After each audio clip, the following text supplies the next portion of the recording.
Hi friends and welcome back to my channel.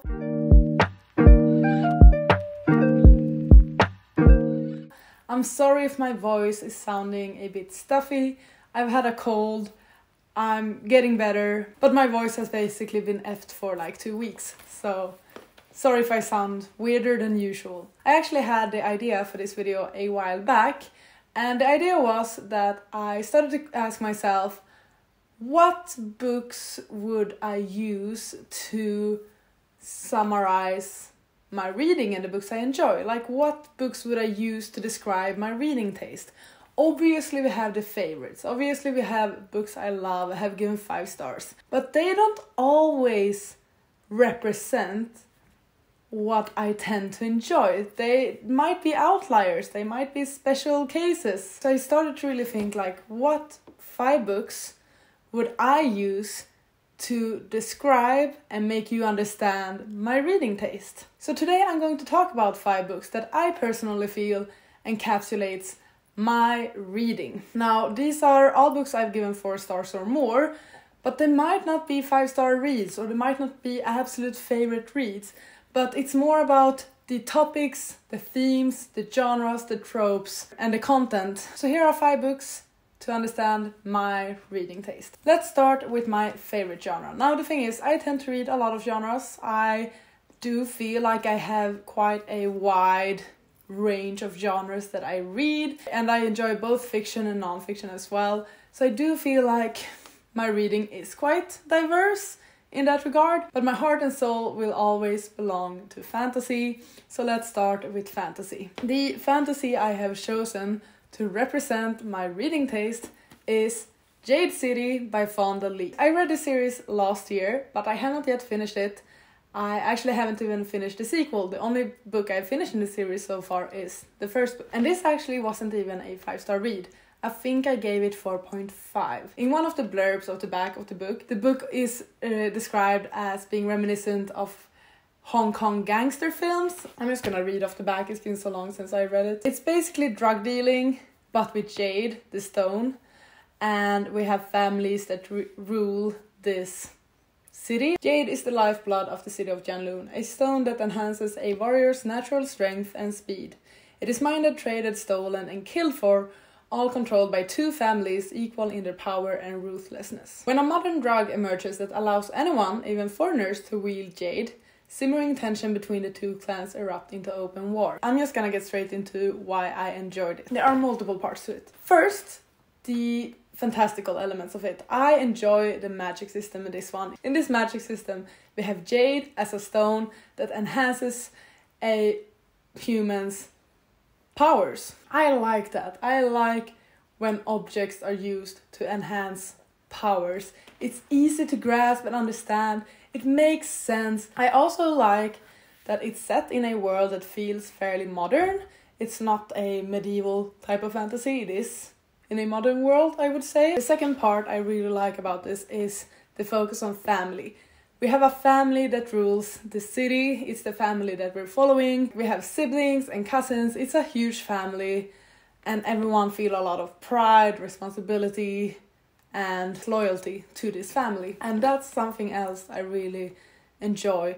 I like the family relationships in this one, and overall all relationships in this one actually, but I like when there's a focus on the relationships in a fantasy, be it related people, non-related people, romantic, platonic, friendships. I don't care, but overall, throughout all of these books that I will talk about today, I like the focus on relationships. Another thing I really like with this book, and many of the fantasies I enjoy, is how smart it is. I like when a book is smart. I like when a book is perhaps political or military and discusses a lot of strategy. I like reading the discussion between characters as they are trying to figure out the best approach for a problem. So when they need to consider multiple events, multiple outcomes, and find the best strategic one. I really like that. It's actually something that the Popular series by R.F. Kuang made me realize, and I can definitely find those themes in this one as well. So I do like a military or political strategic type of a fantasy a lot. I really like the characters, I like the quotes, I like the writing. It's a great book. Leaving fantasy and going to another type of book that I'm actually not certain of. And that is because I don't know if it's this type of book or if it's just this author that writes these types of stories. I guess I actually haven't read that many other stories similar to the ones that this author writes. I'm just gonna say it. It's A Man Called Ove by Fredrik Backman. Basically, the Fredrik Backman books. A Man Called Ove is about this old man who is seen by his neighborhood as sort of a grumpy man. He gets a new neighbor who sort of turns his life upside down by making it messier, making it wilder and weirder. And we get to know these characters on such a deep level, and we get to understand Ove so well. It's just the impact that all of these characters have on each other in this book. What I love about Fredrik Backman's books and this book is the relationships between the characters. Once again, doesn't matter if they are related or not, in a relationship or not, romantic or not.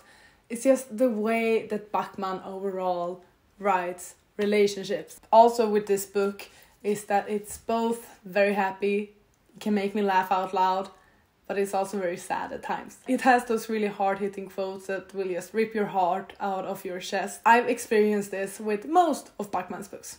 This was a 5-star read for me. Many of his other books have been 5-star reads for me, some have been 4 stars. I don't know actually, when I think about it, if I have found similar books written by other authors. If you have any recommendations for books like the Backman books, please let me know, because I do feel like I really love it when we have a whole cast, an ensemble of characters, and everyone feel equally important in the story, no matter how many pages they get in the book. And this one in particular, like, we focus on one character, but there are so many other characters involved as well, which I also love. I love when we see every single character being significant and important to the story. That's something I really appreciate. And especially when an author can wrap up all of those stories as well. Because I read too many books and seen too many shows where a character that has been important to the story and to the other characters' development simply gets forgotten. We don't really get closure for that character, and that sucks. And in these books we do get closure for all of the characters, I would say. Another theme for these types of books: found family. A very popular trope that I personally enjoy myself. I love it in also my fantasies, in my YAs like Six of Crows, Final Empire. I love the found family trope. Here we definitely have a found family trope within the neighborhood. We have it in Beer Town within the hockey team. How should I wrap this up? Found family, relationships, shifting between happy and sad, good writing. I feel like this is actually quite a perfect book to describe books I tend to love. We have talked about fantasy, we have talked about Fredrik Backman. Let's talk about another one of my favorite genres, which is romance. And the book I feel perfectly encapsulates everything I love with a romance is The Honeymooners by Christina Lauren. Debating whether I should use this one to describe the perfect romance for me or The Spanish Love Deception. I realized that I have actually lent The Spanish Love Deception to a friend, so it ended up being The Honeymooners. It's actually been a few years since I read this one, so I do think I'm due for a reread, just to see if this one lives up to the hype I put on it back then. This is the story about Olive and Ethan, and they are the bridesmaid and also best man to a wedding, Olive's sister's wedding and Ethan's brother's wedding. And everyone at the wedding party gets food poisoning except for Olive and Ethan. Since everyone is sick, including the bride and the groom, Olive and Ethan goes on the honeymoon. I made it sound a lot weirder than it is, but it makes sense in the story. Olive and Ethan go on a honeymoon that isn't theirs, and also they don't like each other. In order for them to be able to appreciate all of the benefits of this honeymoon, they need to fake date. They need to seem like a happily newlywed couple, especially also when Olive's boss is at the same resort as they are. This has all of the tropes I like. It has fake dating, which is one of my absolute favorite tropes. We then also have a tropical and or warm type of setting with a travel element to it, which is also another parallel to Spanish Love Deception. This takes place on Hawaii. In the Spanish Love Deception they go to Spain, so it's like we have fake dating where they have traveled somewhere and need to act like a lovey-dovey couple on their vacation. And the third element, which is similar between the books I'm talking about, is like the wedding type of element. I'm not obsessed with a wedding setting, but I do appreciate it sometimes. It's not the most important part, but it's there. What I also feel like this book does very well is the banter and the talk between the characters. It might not have the spiciest scenes, if I remember correctly. Spanish Love Deception definitely was spicy in comparison, but it has good banter, if I remember correctly. That's another element I really enjoyed. Another similarity between the two books is also that the couple sort of start out in a enemies to lover type of way. Not like enemies, but they dislike each other, or they aren't friends, at least, in both of the books. All of those things combined is sort of what builds up the perfect romance for me that I will fall head over heels in love with. The next book the fourth book that I will use to describe my reading is Malibu Rising by Taylor Jenkins Reid. Now, this wasn't a 5-star for me. I'm pretty certain I gave it 4 stars, but I really enjoyed it. And the reason why I enjoyed it, and why I have enjoyed many other of Taylor Jenkins Reid's books, is because the books takes place in the entertainment industry, I think, or like in LA or Malibu or like Hollywood, or with famous and rich people, like this sort of glamorous type of thing that I don't get to experience in my everyday life, but that I love to read about. The celebrities, the famous, the rich, you know what I'm talking about. This is the story about the kids to like a famous singer and his wife. So they are like a famous sibling group. They all are also like supermodels, surfers, professional surfers. They are all celebrities in Malibu during the 80s. We're just following their fabulous lives as they are planning the party of the year, because every year they host a huge end of the year party, and this year it goes to shits. You sort of follow the story up to there. You also read about how their parents met. I was gonna mention Daisy Jones and the Six for this one actually, mainly because I really like the focus on music and on bands, like cool rock bands during the 70s. It's my vibe. I adore it. But it doesn't perfectly encapsulate my taste because of how it's written. I love how it's written. I love that it is this documentary sort of style and interview sort of structure in the book, but it's not a given that will work for me.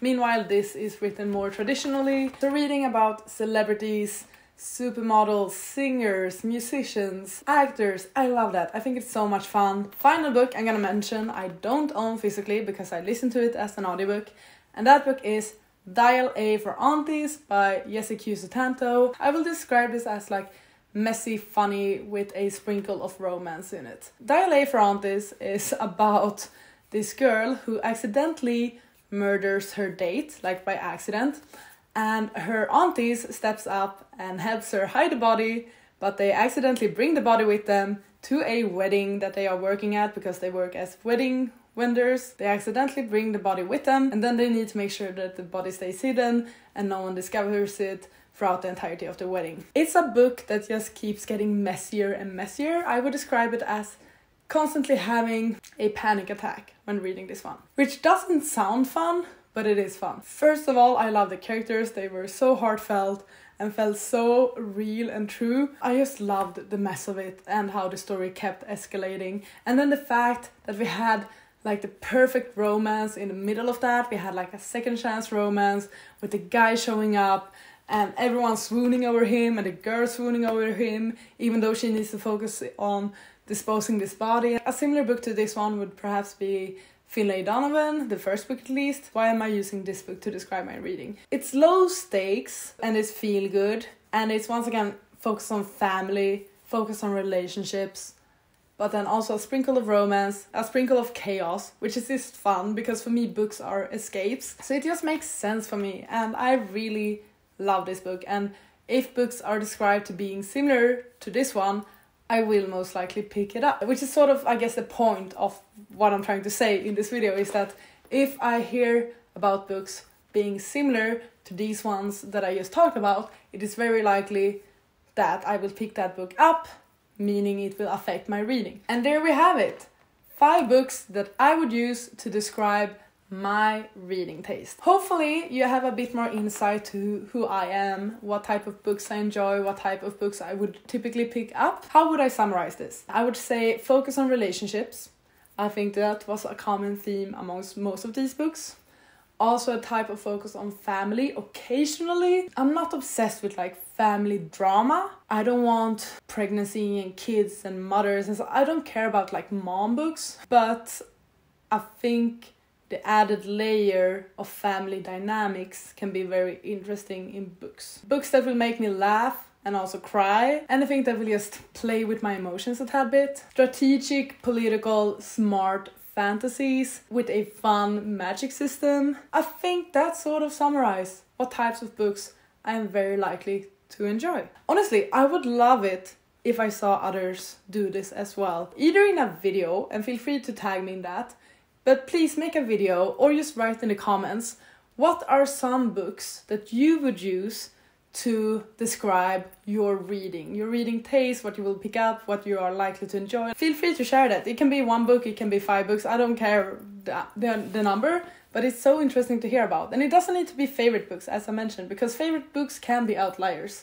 But like, if you just consider the common themes, vibes, tropes, all of that, what's a solid book for you? I hope you enjoyed this video. I hope you feel like you got to know me a bit better. If you have any recommendations similar to the books that I talked about today, please share that. I would love to hear about that and potentially pick those books up. Thank you so much for watching this video. I really hope you enjoyed.